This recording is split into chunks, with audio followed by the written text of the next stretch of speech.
प्रिय ग्रामवासियों, जैसा कि आप जानते हैं, पिछली बरसात ने बाढ़ के हालात पैदा कर दिए थे। सबकी फसलें बिगड़ गई थी, सबकी जिंदगी उजड़ गई थी।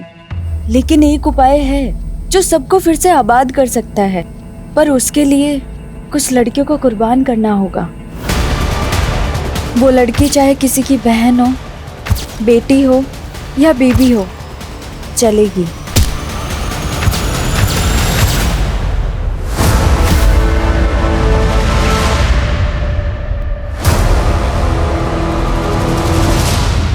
पोस्ट मास्टर सामूहिक चिट्ठी।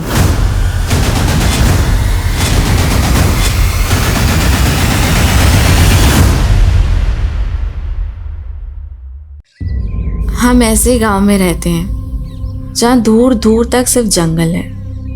लगता था जैसे पूरे देश से कटे कटे कहीं वीरानी में रहते हैं। हमने तो सोच लिया था पंख लगा के कहीं फुर हो जाएंगे, लेकिन एक गलत फैसले ने हमको आसमान से सीधा धरती पे गिरा दिया। तो चांदी सा बदन मिट्टी में मिला लियो तुम। हमको छोड़ के बहुत बड़ी गलती की हो तुम रेणुका। गलती तो तोरे पे भरोसा करके की हमने। तुम्हारे अंग अंग पे हम अपनी छाप छोड़े हैं। हमसे बड़ा ना कोई आशिक हुआ है, ना ही कोई बड़ा जालिम। छोड़ो मैं। हमारी झूठन है तू। ये थूक जाके दिखा अपने पति को। तेजाब है ये, पूरे साथ साथ तोरे पति को भी जला देगा।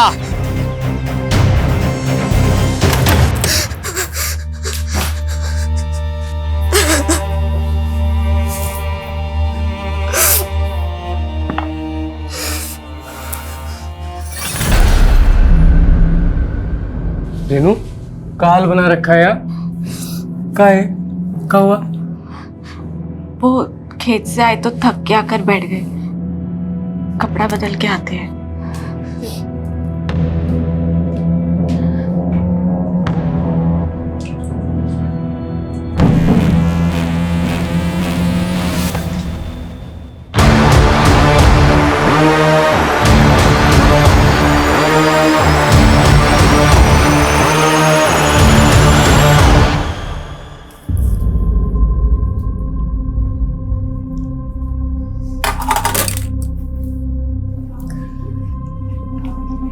भाई वाह, कितना स्वादिष्ट खाना बनाई हो। ऐसा लग रहा है कि मसाले के साथ प्रेम का छौंका लगा दिया। खुल के मुस्कुरा भी नहीं रही हो। कोई बात है का? बोलो ना। राशन खत्म हो गया है। राशन? हाँ, और बनिया इस बार उधार नहीं देगा, बकाया है उसका। तुम इतना भी नहीं समझते काम।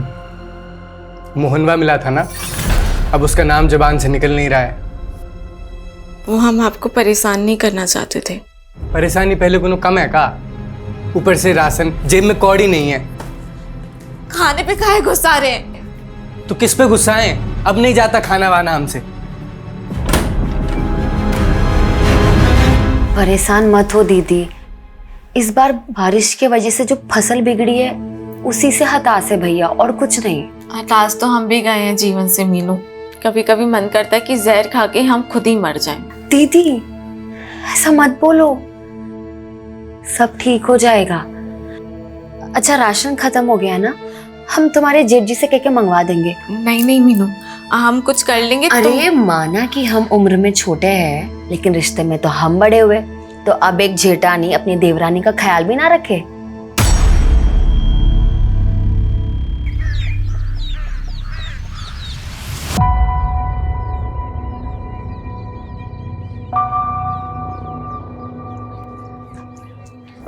खेत जा रहे हैं हम। सुनिए, वो आप खाने के वक्त आएंगे ना तो ये सामान लेकर आना। अरे ये तो हम परसों ही लेकर आए थे। वो रेणुका दीदी को इसकी जरूरत थी, और आप अपने छोटे भाई की हालत तो जानते हैं। रेनू, मैं ये नहीं ला सकता हूँ। अरे अगर ये हम रेणुका के लिए लेकर आए ना तो अजय बुरा मान जाएगा। और वैसे भी तुम तो जानती हो, हमें और रेणुका को लेकर पहले से ही अजय के मन में क्या चल रहा होता है। अरे कमलेश भैया, वो चौपाल पे पूरा गांव वालों को बुलाए मुखिया जी। का है? वो पूरा गांव वालों के नाम कोनो सामूहिक चिट्ठी आया है। सामूहिक चिट्ठी?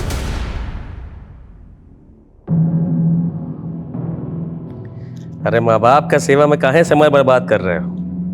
विधायक हो गए हो, जनता का सेवा करो। बाबा जी हम जो भी हैं आपके ही आशीर्वाद से हैं। हमको बेटे का भी थोड़ा फर्ज निभाने दीजिए ना। राकेश देखो ना, अब हमें इससे भी अच्छे से नहीं दिख रहा। लगता है नंबर बढ़ गया है। फिर से चेक करवा दो ना हमारा आँख।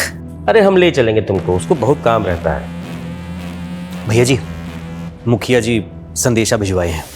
उनकरा गांव में कोनो चिट्ठी आई है, बड़ा बवाल मचा है। कौन सी चिट्ठी?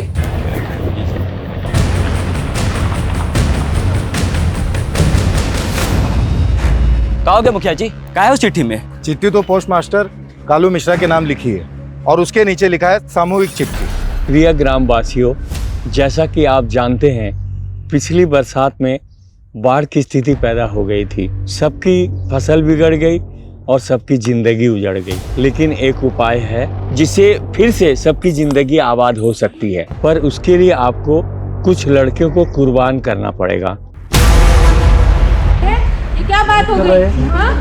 क्या बोले जा रहे? रुक जाइए, पहले इन्हें पढ़ने दीजिए।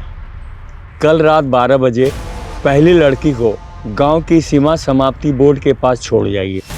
फिर देखना अगले दिन से गांव के हालात बदलना शुरू हो जाएंगे। इसके लिए आप हर हफ्ते एक लड़की का इंतजाम कर दीजिए और बचा लीजिए गांव को, गांव का मसीहा। अरे कौन कर रहा है ऐसी मांग हमारी बहन बेटी के बारे में? अरे ये वही बाबा होगा जो बलि देना चाहता अरे था। जो भी है छोड़ेंगे नहीं उसे। देखिए देखिए सुनिए, जिसने भी हमारे साथ ये गंदा मजाक किया है उसका हम पता लगा कर रहेंगे। और रही बात फसल की, तो हम आपको आश्वासन देते हैं, इसके लिए हम सरकार से राहत राशि का मांग कर रहे हैं। लेकिन विधायक जी, आधे से ज्यादा परिवारों में एक वक्त का राशन भी नहीं है और जल्दी में अगर कुछ नहीं हुआ तो ये सब का भी यही हाल हो जाएगा। अरे चिंता काहे करते मुखिया जी, सरकार नहीं की तो हम है ना, हम अपना भंडार खोल देंगे। हम कल से ही सबको 5-5 किलो चावल दाल गेहूं देने का ऐलान करते हैं। तालियां! विधायक जी की जय! विधायक जी की जय! विधायक जी की जय! विधायक जी की जय!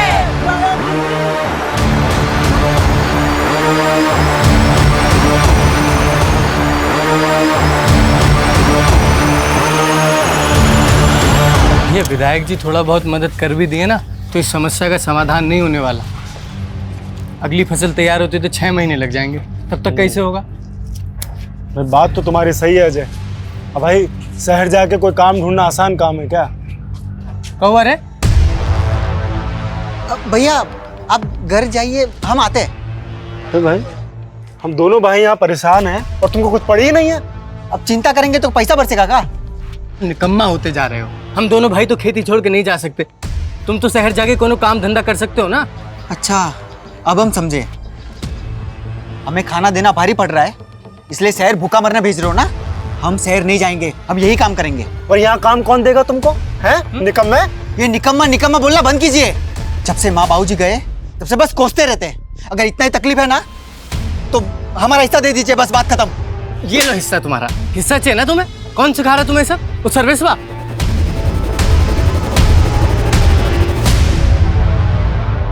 ये तुम्हारा विधायक भाई तो हाथ ही नहीं आ रहा है। क्या बोले थे तुम हमको? तुम्हारा भाई हमारे नए प्लांट के लिए हमें जमीन दिलवाएगा। कब दिलवाएगा? गांव वालों का मसीहा बन रहा है राकेश, इसलिए आपको जमीन नहीं दिलवा रहा। लेकिन आप चिंता मत करिए, हम है ना, आपको ये जमीन भी दिलवाएंगे और आपका प्लांट भी वहीं लगवाएंगे।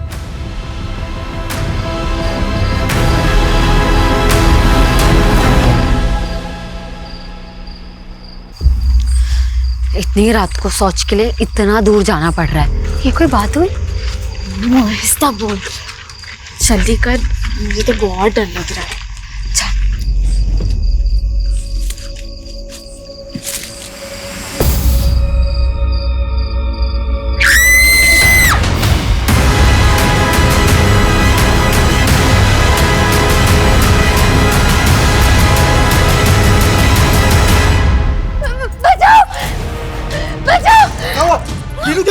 क्या हो गया? कैसे आ रहा है? रुको दीदी, मैं सोच जब भी जबरदस्ती हमारा अभी कौन लोग थे? हाँ दीदी लोग मुंह में कुछ था। राकेश, राकेश, ए राकेश, क्या हुआ पापा? अरे कोई गांव की औरत का इज्जत टूटने का कोशिश किया है, शायद जंगल ले गए वो उस औरत को। रेणुका! रेणुका! रेणुका!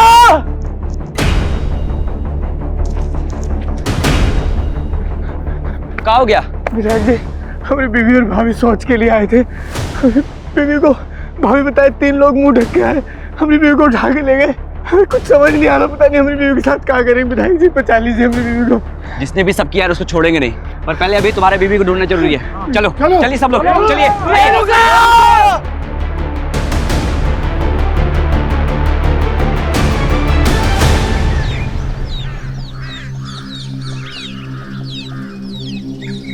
रेणुका!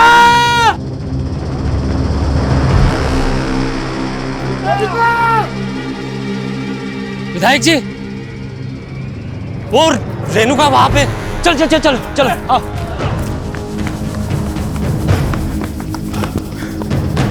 रेणुका!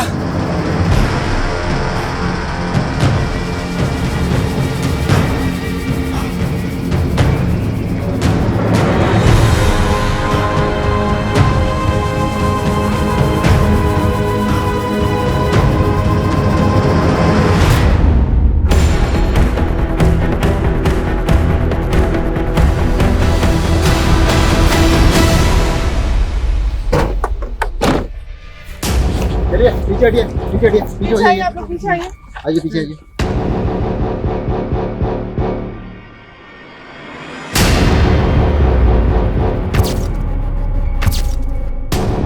देख के लग रहा है कि रेड भी हुआ और इसकी जेठानी रात को शौच के लिए आ गए।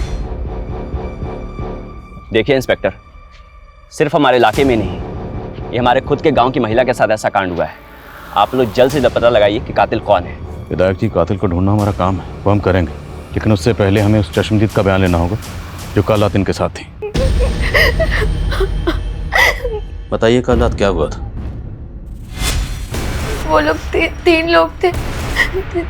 तीनों ने अपना चेहरा ढका हुआ था। वो लोग तो हमारे साथ भी जबरदस्ती करना चाहते थे। हम कैसे जैसे वहां से भाग निकली, लेकिन अपनी दीदी को नहीं बचा पाए। उनमें से किसी एक का भी चेहरा देख पाई हो? अपने किसी को नहीं देखा। पर हम जानते हैं साहब कौन किया है सब। कौन? मोहन साहब। कौन मोहन? रेणुका का पहला पति। पहला पति मतलब रेणुका की आपसे दूसरी शादी थी? जी साहब। दरअसल रेणुका की शादी पहले बड़े भैया से तय हुई थी। तब भी वो मोहन रेणुका को भगा के ले गया था। बड़े भैया मंडप में थे और रेणुका के माँ बाप की इज्जत पे आँच ना, इसलिए उन्होंने रेणुका की छोटी बहन मीनू भाभी से शादी की थी। तो रेणुका आपकी सगी बहन थी? हाँ साहब, रेणुका दीदी से बहुत बड़ी गलती हो गई थी कि वो उस मोहन के साथ भाग गई, लेकिन उसे बहुत जल्द पता चल गया कि वो कैसा आदमी है। दीदी को आए दिन मारता रहता था, इसलिए दीदी उसे छोड़कर यहाँ वापस आ गई और उनका घर आबाद करने के लिए हम ही अजय भैया से उनकी शादी कर दी है और उन्हें इस घर की देवरानी बना ली। पर साहब मोहन से नहीं बर्दाश्त हो रहा था ये। हमरे अलावा तो किसी और की नहीं हो सकती। चल छोड़ से, काट देंगे, बता रहे हम, मार देंगे। तू काटेगा? हाँ हम काटेंगे। जो चीज हमारी नहीं हो सकती ना, वो किसी और की भी नहीं होगी, समझे? हमें तो भरोसा है साहब, मोहन नहीं किया है सर। हम तुम्हारे लिए रेणुका को कुर्बान किए और तुम हम ही को धोखा देकर किसी और के साथ सो रही हो। धोखा तो तुम दिए हो हमें, सिर्फ एक रेणुका नहीं थी तुम्हारी जिंदगी में। हमसे जवान लड़ाएगी? तुमसे जवान लड़ाएगी तो? हमारी बीवी है, जब मारे या पीटे। जैसे तूने अपनी पहली बीवी रेणुका को मार दिया। हाँ? रेणुका मर गई? मरी नहीं, तूने उसे मार दिया है। नहीं। तेरी तो थाने चल के उतारते हैं। ले चलो इसे। विनायक जी, वो रेणुका का लाश वहीं नजदीक में मिला, जहां वो चिट्ठी भेजने वाला गांव का औरत को मिलने के लिए लिखा था। कहना क्या चाहते हैं आप? रेणुका को वहां जानबूझ के भेजा होगा। उसका पति और भैंसुर तो कह रहे हैं कि वो अपना गोतनी के साथ शौच के लिए बाहर गया था। हाँ, मास्टर जी, हम आपको कहे थे चिट्ठी के बारे में पता करने के लिए, पता किए? चिट्ठी पर संतो डाक खाने का मुहर था, वहीं से किसी ने भेजा होगा, लेकिन ये बात पता करना मुश्किल है कि उसको भेजने वाला कौन होगा। संतो गांव।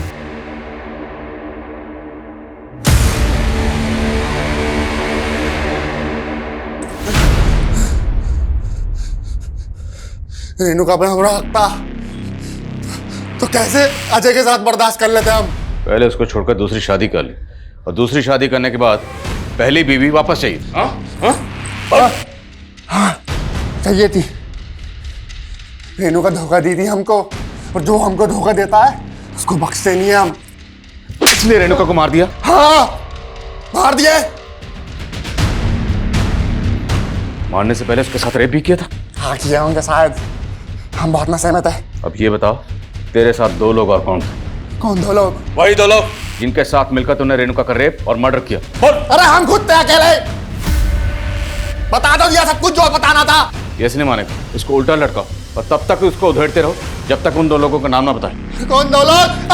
अरे कौन दो लोग? सब रेणुका की बहन मीनू ने बताया था कि उन पर हमला करने वाले 3 लोग थे, पर ये मोहन, ये तो अपने अलावा किसी और का नाम ही नहीं ले रहा। लगता है इस मोहन का नशा अभी तक उतरा नहीं है सर। इसकी एक बार और धुलाई होगी ना तो ये बाकी 2 नाम भी उगल देगा। हालांकि वो साफ साफ कबूल कर रहा है कि उसी ने किया, पर मुझे उसकी बात पर यकीन नहीं हो रहा। लेकिन सर उसने ये कबूल तो किया है कि रेणुका को उसी ने मारा है। हाँ, लेकिन अगर कोर्ट में जाके मुकर गया तो? उसका बयान गवाहों के बयान से मैच नहीं हुआ तो? कोर्ट में उसे पेश करने से पहले हमारे पास कंक्लूसिव एविडेंस का होना जरूरी है। सर रेणुका की प्रिलिमिनरी पोस्टमार्टम रिपोर्ट के हिसाब से ये तो क्लियर कि उसका रेप हुआ है, लेकिन उसकी बॉडी पे कहीं भी नहीं मिले। हो सकता है कि रेपिस्ट ने कॉन्डोम यूज किया। अगर ये कांड वाकई मोहन ने किया है तो बाकी 2 लोग कौन थे जिन्हें ये बचाने की कोशिश कर? सर गांव वालों से एक अजीब सी बात पता चली है। रेणुका की हत्या के कुछ दिन पहले गांव में एक चिट्ठी आई थी, और सर वो चिट्ठी गांव के सभी लोगों के लिए थी। कैसी चिट्ठी? अरे विवेक, तुम कब आए शहर से? बस अभी आए भैया।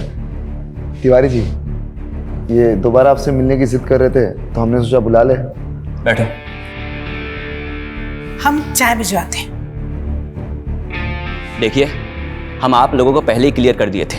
देखिए राकेश जी, अगर ये प्लांट पहले बना होता तो आज गांव के लोग उसमें काम कर रहे होते, और फसल क्या बिगड़ गई, सब भूखे मर रहे हैं। देखिए, गांव में पहले एक मौत हुई है, हम बहुत डिस्टर्ब्ड है। आप लोग जाइए अभी। भैया एक मिनट, मेरी बात तो सुनिए। भैया देखिए, ये ना सबसे अच्छा मौका है। सारे गांव के लोग भूखमरी से परेशान हैं, और गांव में अभी भी एक मौत भी हुई है। सबका ध्यान वहाँ भटका है। आप ना इनको प्लांट के लिए अप्रूवल दे दीजिए। इसमें हम सबका फायदा है, आपका हमारा सबका फायदा है इसमें। बस कर विवेक, हम अपने फायदे के लिए गांव वालों को धोखा दे दे। और सुनो, अगर तुम दोबारा इनको यहाँ लेकर आए ना तो हमसे बुरा कोई नहीं होगा। जाओ, चुपचाप चाय पिलाओ और निकालो यहाँ से।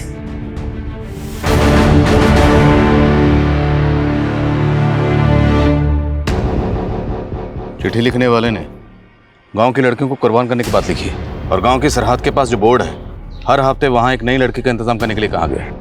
और चिट्ठी लिखने वाला खुद को गांव का मसीहा बता रहा।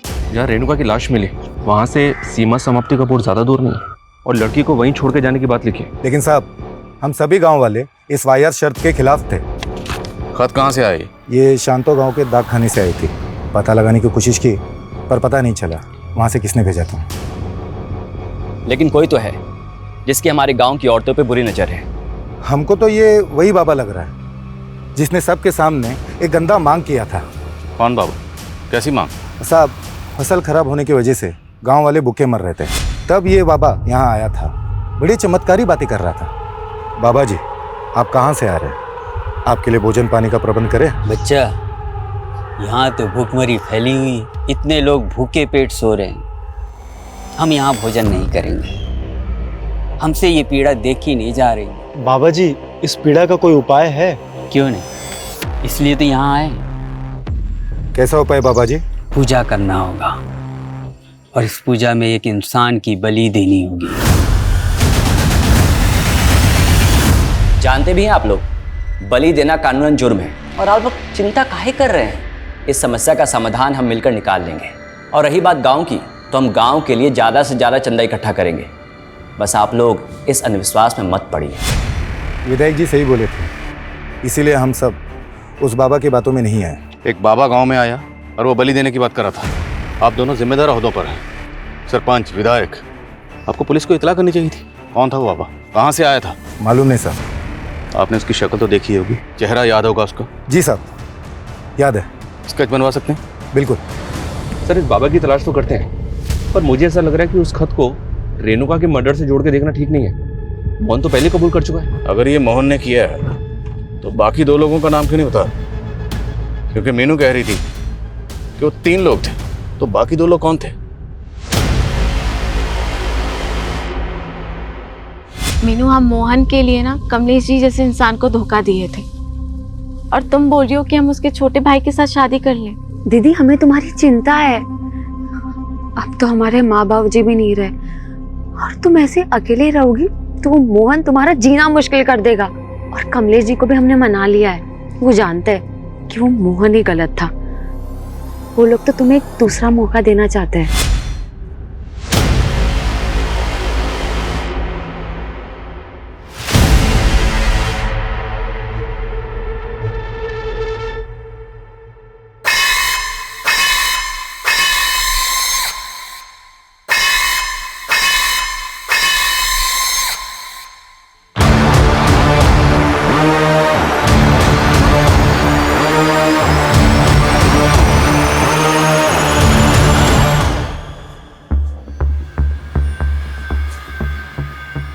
ये तुम्हारा विधायक भाई तो गांव वालों के भले के अलावा कुछ सोचता ही नहीं है।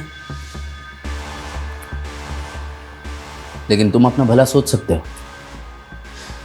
सोचो, कल को ये प्लांट लग गया ना, तुम्हें भी बढ़िया सी कमीशन मिल जाएगी। भैया मानेंगे नहीं तो होगा कैसे? हो सकता है अगर अपने भाई की जगह तुम विधायक बन जाओ। 2 महीने बाद इलेक्शन है, खड़े हो जाओ। भैया के खिलाफ हम इलेक्शन लड़ेंगे? एक दिन भी खड़े नहीं हो पाएंगे। जानते हो ना, पूरा गांव ने मसीहा मानता है। लेकिन अगर कुछ ऐसा हो जाए कि तुम्हारा भाई इलेक्शन ही ना लड़े तो फिर तो तुम्हारी जीत पक्की। राकेश भैया इलेक्शन ही ना लड़े,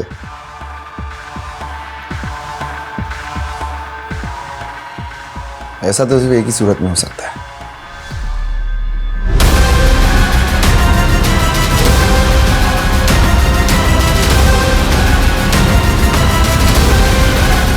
मीनू!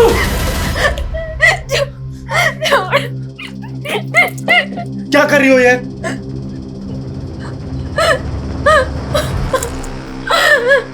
रेणुका दीदी के बारे में बिल्कुल अच्छा नहीं लगता। भाभी, तुम्हें कुछ हो गया तो भैया तो टूट जाएंगे ना। हमें ना अभी रेणुका के कातिलों को सजा दिलवानी है। किरण! किरण! छूट गए तुम। तू क्या सोची हमारे अंदर होते ही अपने आशिक की हो जाएगी? यहीं से हो रहे थे ना तुम दोनों? कहाँ है वो? यहीं छुपा कोई नहीं है। हम कह रहे हैं ना, कोई नहीं है। देखो, हमारी बात सुनो, कोई नहीं है यहाँ। चुप! कहाँ है वो? जब हम बोल रहे हैं कोई नहीं है यहाँ, समझे आप? जिंदा नहीं बचेगा तेरा आशिक। जानती हो ना, हमारी पहली बीवी का भी हत्या का आरोप है हम पे। तो मुझे पुलिस वाले छोड़ काहे दिए? मोहन को पकड़ने वाला आज तक तो पुलिस वाला पैदा नहीं हुआ है, समझी? बड़े साथी रहे हम।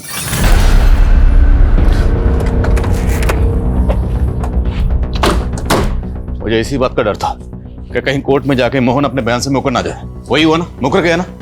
और हमारे पास कोई कंक्लूसिव एविडेंस नहीं था, इसलिए कोर्ट ने उसे जमानत दे दी। समझ में नहीं आ रही कि इसका गेम क्या है सर। लॉकर में बोलता है कि उसने मारा है और कोर्ट में जाके मुकर जाता है। देखते हैं कब तक मुकरेगा। पता लगाओ वो 2 लोग कौन थे जिनके साथ मिलकर इसने रेणुका को मारा होगा। सर, गांव वालों ने उस बाबा का स्केच बनवाया है जो चिट्ठी आने के 15 दिन पहले गांव आया था। सर, मैंने इसका लुकआउट नोटिस जारी करवा दिया। पता चला चिट्ठी भेजने वाला कौन था? नहीं सर, लेकिन सर शांतो गांव से पिछले 1 महीने में 3 लड़कियां गायब हुई। सर, 2 दिन पहले उनमें से एक लड़की की लाश मिली, सीमा। सर, रेणुका की तरह इसका भी रेप हुआ है।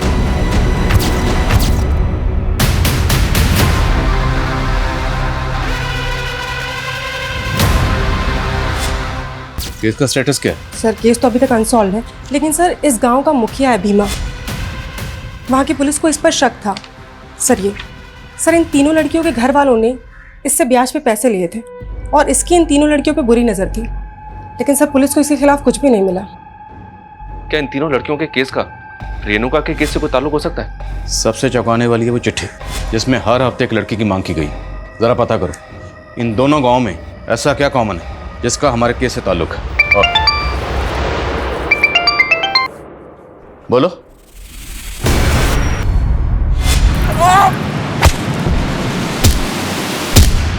ऐसा कौन होगा जिसने एक विधायक को मार के फेंक दिया? शायद मारकर फेंका नहीं गया, यहीं मारा गया। कौन मारा है हमारे विधायक जी को? हाँ बताइए, कौन मारा है? किसने मारा है? छोड़ेंगे नहीं छोड़ेंगे। देखिए बात सुनिए, चुप हो जाइए, चुप हो जाइए आप। पुलिस अपनी कार्रवाई करेगी, भरोसा रखिए। लेकिन मैं आपसे अपील करता हूँ, आप में से कोई भी कोई ऐसा काम नहीं करेगा जिससे इलाके का अमन चैन बिगड़े। पुलिस को अपना काम करने दीजिए। विधायक जी की बॉडी को सबसे पहले किसने देखा? सुबह शौच के लिए आए थे तभी देखा था हमने। साहब ये वही है जिसने रेणुका का मर्डर किया है। कौन? मोहन, जिस पे तुमने पहले भी शक जताया था? हाँ साहब वही मोहन, लेकिन आप उसे छोड़ दिए थे। उसके बाद हम विधायक जी के पास गए तो उन्होंने हमें आश्वासन दिया था कि वो हमें इंसाफ दिलवा के रहेंगे, लेकिन अब देखिए उनके साथ क्या हो गया।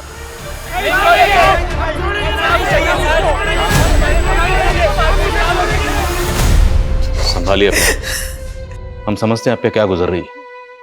विधायक जी की मौत से पूरे इलाके के लोग सख्ते में नहीं बल्कि सदमे में हैं। पर हमें विधायक जी की लाश बाहर जंगल में मिली। वो जंगल में क्यों गए थे? वहां कुछ काम था उन्हें? वो कल माधव के साथ शहर गए थे। पापा, शहर में हमारा सिंचाई विभाग के अधिकारियों के साथ मीटिंग है।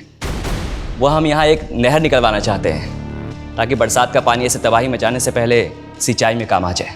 शहर में देरी हो गया था तो माधव का फोन आया था। वो बोला कि अब रात को नहीं सुबह ही लौटेंगे।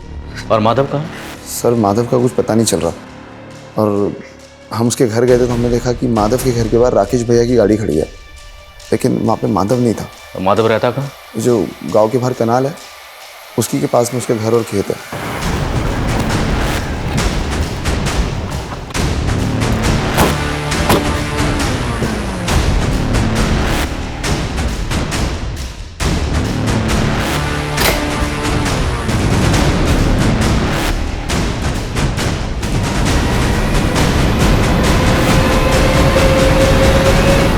सर घर में कुछ भी सस्पिशियस तो नहीं मिला है, लेकिन विधायक जी की कार यहाँ पे खड़ी हुई है। इसका मतलब यह है कि विधायक जी रात में यहाँ जरूर आए होंगे।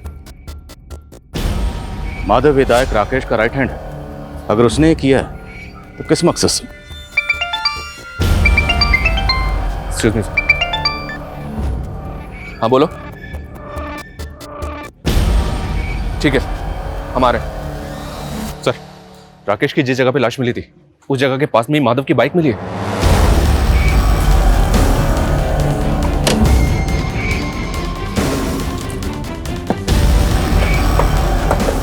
यही सर। सर ये रही बाइक, और सर बाइक पे चाबी भी लगी हुई है। तो क्या विधायक जी ने अपनी कार माधव के घर पे खड़ी की और माधव की बाइक से यहाँ पर आए, या फिर माधव ने यहाँ लेके आया? और शर्मा सवाल ये है कि अगर माधव इस कांड में शामिल है तो अपनी बाइक यहाँ छोड़कर क्यों जाएगा? पूरा एरिया अच्छे से स्कैन करो।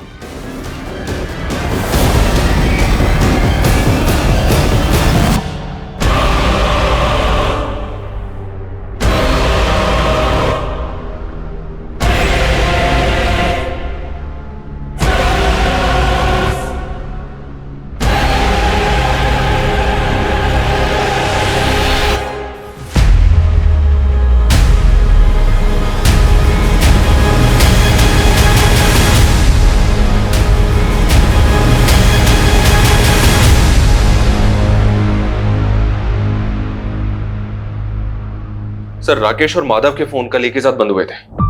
माधव को आखिरी कॉल गांव के पीसीओ से ही आया था। अब ये पता नहीं चल रहा है कि ये कॉल उसे किसने किया होगा। रेणुका के रेप और मर्डर के 5 दिन बाद विधायक राकेश का भी कत्ल हो गया। क्या ये दोनों केसेस आपस में कनेक्टेड है? इस मोहन की क्या खबर है? मोहन का भी चौकन्ना है सर, घर से बाहर ही नहीं निकल रहा।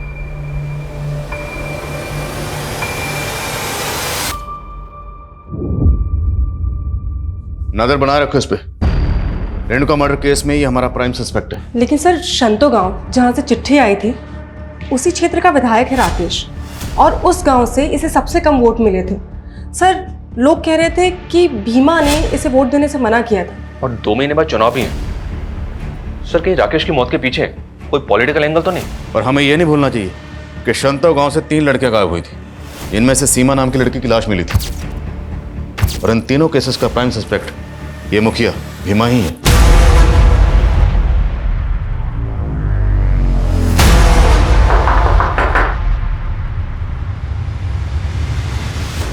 गजब बात कर रहे हो। उस सीमा को मारने में हमारा हाथ होता तो ऐसे घर पर बैठे होते हम। अब घर के अंदर और घर के बाहर क्या करते हैं, आपके चरित्र का पूरा विस्तार पूर्वक वर्णन है हमारे पास। और सिर्फ सीमा ही नहीं, आपके गांव की 2 लड़कियां और गायब हैं, और आप और आपका गुट विधायक राकेश के खिलाफ था ना। तो इसका क्या मतलब? उसका मर्डर का इल्जाम भी हमरे माथे मर दोगे?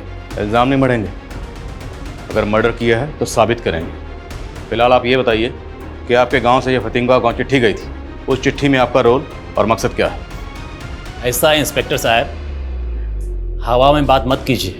किसी भी चिट्ठी से हमारा कोई लेना देना नहीं है। छोड़ो मुझे, छोड़ो, छोड़ो, छोड़ो, बचाओ, बचाओ, छोड़ो, छोड़ो, छोड़ो। क्या हो रहा है सब? पकड़!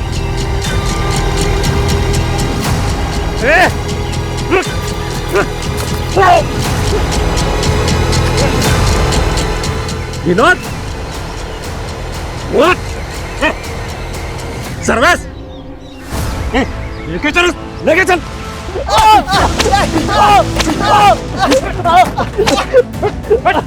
देखिए साहब, ये रेणुका का देवर और उसका दोस्त क्या हरकत किए हैं। हमें तो लगता है विनोद ही अपनी भाभी के साथ रेप करके मर्डर किए हैं। आपको क्या लगता है उससे फर्क नहीं पड़ता? कानून को अपने हाथ में मत लीजिए। आप क्या बोल रहे हो? हमने कुछ नहीं किया साहब, हम सच कह रहे हैं। भैया भैया प्लीज हमें बचा लीजिए, हमने कुछ नहीं किया सच में। शर्मा खोलो इन।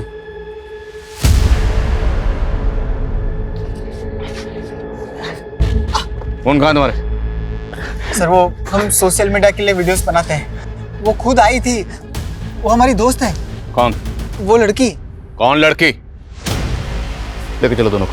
साहब साहब देखो डरो मत, हमें बताओ विनोद और सर्वेश ने क्या किया तुम्हारे साथ।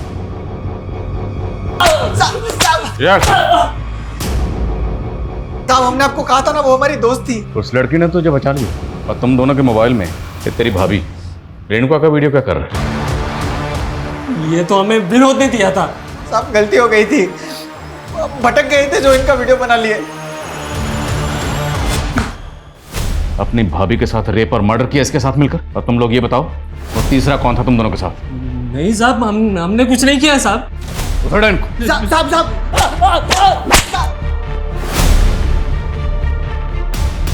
अब गलती हो गई, उससे माफ कर दीजिए, छोड़ दीजिए साहब।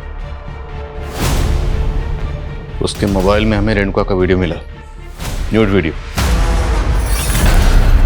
और सिर्फ रेणुका का नहीं, उसने आपकी बीवी मीनू का भी नहाते हुए वीडियो रिकॉर्ड किया।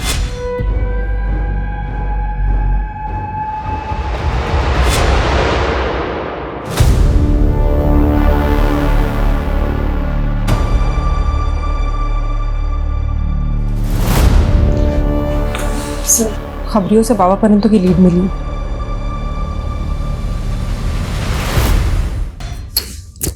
अरे साहब हम सन्यासी आदमी, हम क्या रेप करेंगे?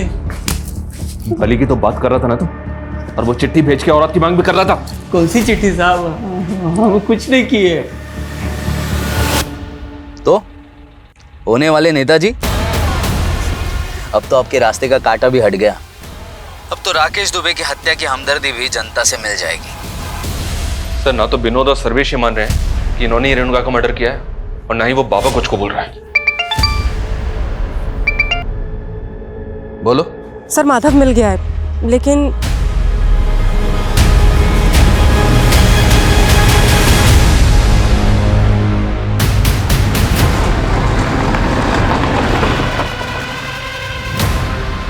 सर जहाँ राकेश जी की लाश मिली वहाँ से ये जगह 1000 मीटर की दूरी पे। और सर रात को बारिश होने की वजह से यहाँ गड्ढे में पानी भर गया था, इसलिए पता चला कि यहाँ गड्ढा खोदा हुआ है। मतलब उस रात सिर्फ विधायक राकेश ही नहीं, माधव का भी कत्ल हुआ था। और गड्ढा इसलिए खोदा गया ताकि माधव की लाश को यहाँ छुपाया जा सके और हमें लगे कि माधव गायब है, हमारा शक किसी पे जाए। सब कुछ सोच समझ के प्लानिंग के साथ किया गया। सर इस गड्ढे में माधव के साथ साथ ये राकेश जी का भी फोन मिला है। इस फोन का डाटा रिकवर करो। शायद ये कत्ल रेणुका के कत्ल और मर्डर की आड़ में किया गया, ताकि हमें ये लगे कि दोनों मर्डर्स आपस में कनेक्टेड हैं। अब हमें रेणुका के कातिल के साथ साथ विधायक राकेश और माधव के कातिल को भी ढूंढना होगा।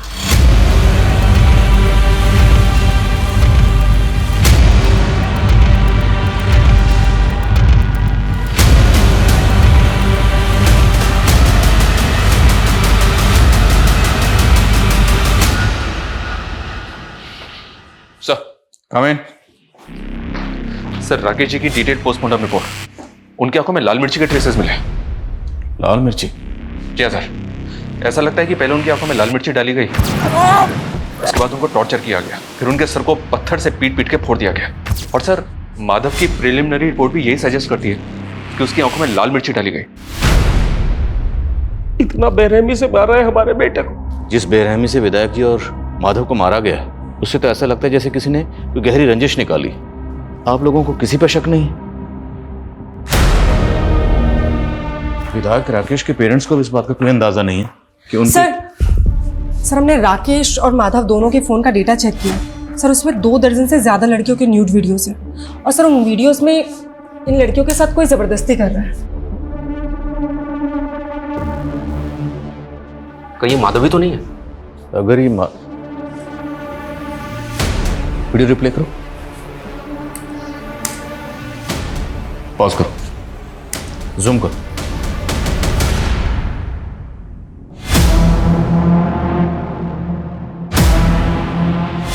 माधव का घर, मतलब ये सारे कांड माधव के घर में हो रहे थे। शर्मा, माधव के घर को एक बार अच्छे से स्कैन करो और पता लगाओ वीडियो में जो बाकी लड़कियां हैं वो कौन है। सर ये लड़कियां फतिंगवा गांव की लग रही हैं, क्योंकि सर इसमें से एक वीडियो मीनू का भी है।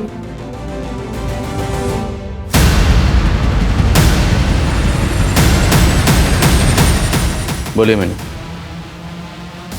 इस वीडियो में आपके साथ कौन है? साहब सारी फसल खराब हो गई थी, भूखे मरने की नौबत आ गई थी। हम तो बस उसके पास मदद लेने गए थे। देखो मीनू, हम तुमको बचपन से जानते हैं, तुम हमारे साथ पढ़ी भी हो। चिंता मत करो, हम तुम्हारे पति की नौकरी शहर में लगवा देंगे। बहुत बहुत शुक्रिया विधायक जी। अरे शुक्रिया किस बात का, तुम दोस्त हो हमारी। जब हम 20 साल के थे ना, तब तुम्हारे साथ सोने का सपना देखते थे। हमारे साथ सोगी ना, सपना पूरा करोगी ना? हम तो बस मजबूरी में उसके आगे झुक गए, लेकिन उसने हमारी वीडियो बना ली ना। उसने हमारे पति को काम पर लगाया, बस हमारे मुंह पर 500 फेंक देता था। रेणुका के साथ भी ऐसा करता था? नहीं साहब, दीदी ने हमें ऐसा कुछ तो कभी नहीं बताया। रेणुका पे जिन लोगों ने हमला किया था वो 3 लोग ही थे। हाँ साहब।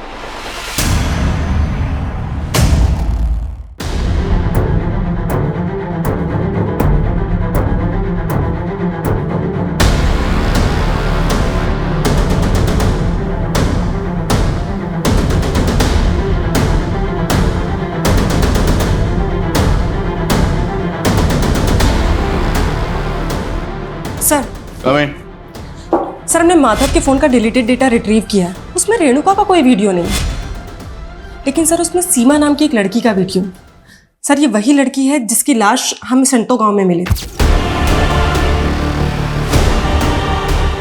जिस तरह से ये विधायक राकेश और माधव लड़कियों को मोलेस्ट करते थे, इतना तो साफ है कि सीमा का रेप और मर्डर इन दोनों ने किया होगा। पर रेणुका का रेप और मर्डर किसने किया? और अब ये राकेश और माधव, इन दोनों को मारने वाला कौन होगा?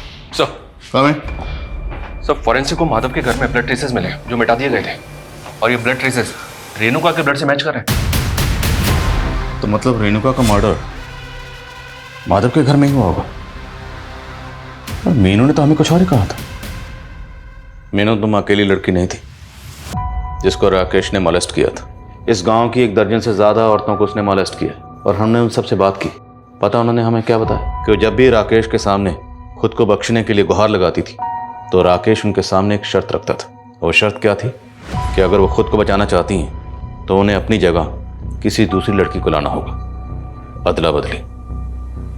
उसने ये शर्त तुम्हारे सामने भी रखी हो।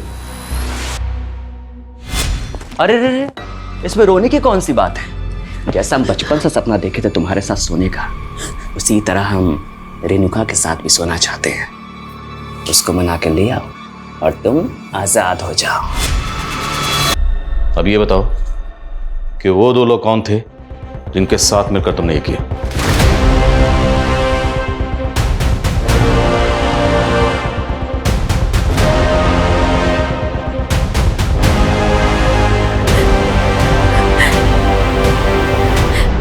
साहब, उसने हमें मजबूर कर दिया था,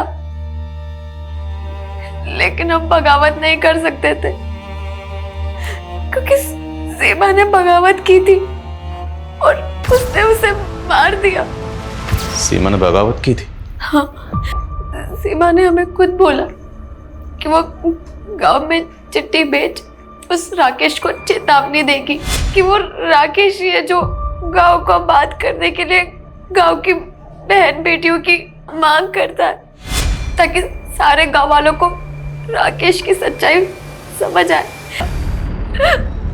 हम रेणुका दीदी को वहां नहीं लेके जाना चाहते थे, पर हम मजबूर थे। मीनू, तुम हमें यहाँ काहे लेकर आई हो? वो नहीं लाई है, हम बुलाए हैं तुमको। जब तुम 17 साल की थी ना, तुमसे चुम्मा मांगे थे। तुम हमें यहाँ इसलिए लेकर आई हो? हम चिल्ला चिल्ला कर ना लोगों को सब बता देंगे। ए, तू चिल्लाएगी? चिल्लाएगी? चल तुझे बताता हूँ। चल चल चल।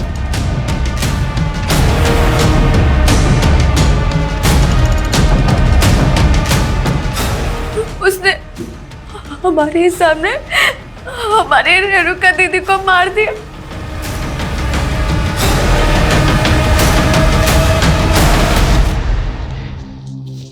सुन, और जितना कहानी तुमको बताए हैं ना, गांव वालों को वही सब बताओगी तुम, नहीं तो तुम्हारा भी यही हशर करेंगे। हम बहुत डर गए थे साहब, इसलिए वो 3 आदमी वाली झूठी कहानी सबको बतानी पड़ी। हम अपने पाप के बोझ तले दबते जा रहे थे। हम जीना नहीं चाहते थे। हम रेणुका के हथियारों को सजा जरूर दिलाएंगे। हम रेणुका दीदी के हथियारों को कभी सजा नहीं दिला सकते। कहाँ है?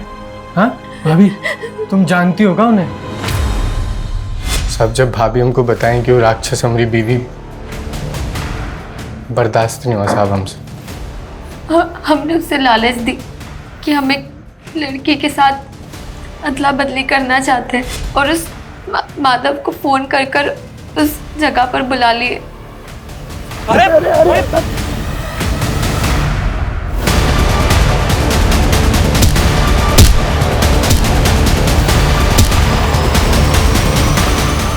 और सब माधव को हम ही गाड़ दिए ताकि आपका शक उसी पे जाए। ने जो भी किया अपने घर की औरतों की इज्जत के लिए किया। पर आप लोगों को पुलिस की मदद लेनी चाहिए थी, हमारे पास आना चाहिए था। आज तक इस देश में ऐसा कौन सा नेता है साहब जो फांसी पे चढ़ा है? बताइए ना हमको। सर, जैसा इन लोगों ने कहा, 70% केसेस में तो ऐसा ही होता है। बड़े लोगों की सुनवाई चलती रहती है और सर विक्टिम को सालों साल इंसाफ नहीं मिलता। हमारे मुल्क के जुडिशियल सिस्टम का ढांचा कुछ ऐसा है जहां पर किसी भी गुनहगार को सजा देने से पहले हर पहलू पर गौर किया जाता है। मैं मानता हूं कि कुछ केसेस में इंसाफ मिलने में देर होती है, पर इसका मतलब ये नहीं कोई कानून को अपने हाथ में ले। कानून ये हक किसी को नहीं देता। इंसाफ मिलने में देर भले ही हो जाए, पर देर सवेर इंसाफ मिलता जरूर है।